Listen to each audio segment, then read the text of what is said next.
How you doing tonight, guys? I just wanted to make a quick follow-up video about my compression test on my chainsaw. And the first thing I want to do is just thank you guys who posted comments. I know one fella posted that 80 pounds was ridiculously low for a chainsaw with a cylinder that looked this good. And then there was another fella who commented about, he asked me how I clean my air filters. And I just want to thank you guys because those of you who are in the know that I'm not a, die-hard small engine fixer or chainsaw guy. And I just want to thank you for not being hard on me and giving me your guidance. So thank you very much.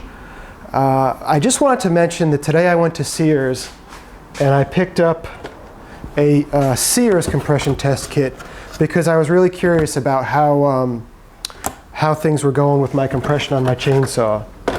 So the kit's, it was $74.99, and I'm going to take the Harbor Freight one back. And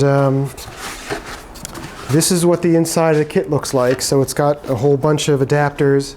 And then it also has, I didn't read the directions, but it says it's field serviceable. So right up here, whatever valve there is, you can service somehow, and it comes with some extra O-rings.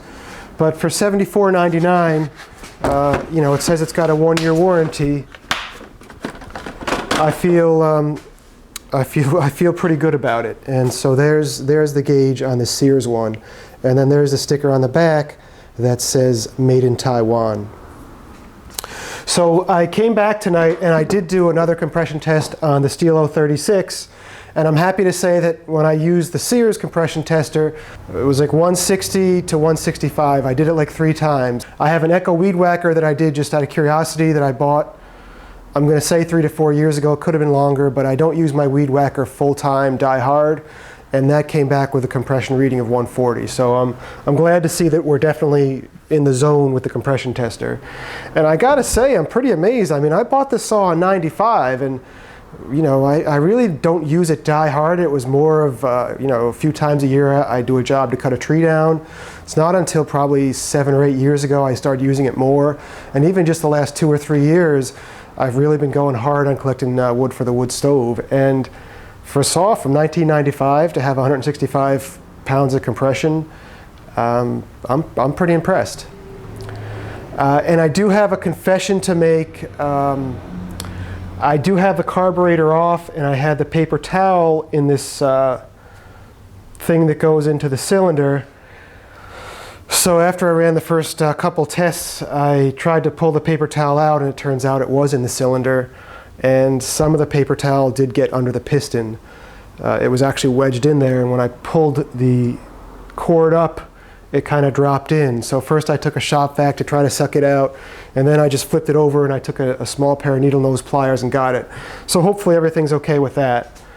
But that is the official bonehead move of the month. And there was another video where I said it wouldn't be the first time that I over-tightened a bolt. And I'm going to say this wouldn't also be the first time that I broke something trying to fix it. So hopefully I got all the pieces out. I don't see any scoring on the piston, and life is going to be good. But if you guys see me with a new chainsaw in a month or two, you'll know that it was a very expensive lesson to learn, but hopefully it'll only happen once. I got a chance to run a Husqvarna 550 about a week and a half ago, which was just an amazingly fast saw. It was very lightweight, it was very powerful, and it had a smaller chain. It was a 325 chain, which seemed like it had a narrower kerf. And I was getting a little bit of new chainsaw feelings, but for a saw that's almost 20 years old, I guess it's going to be 19 years old this year, I really don't see why I would jump ship on steel if I did decide to buy another saw. So anyways, guys, I'm rambling yet again.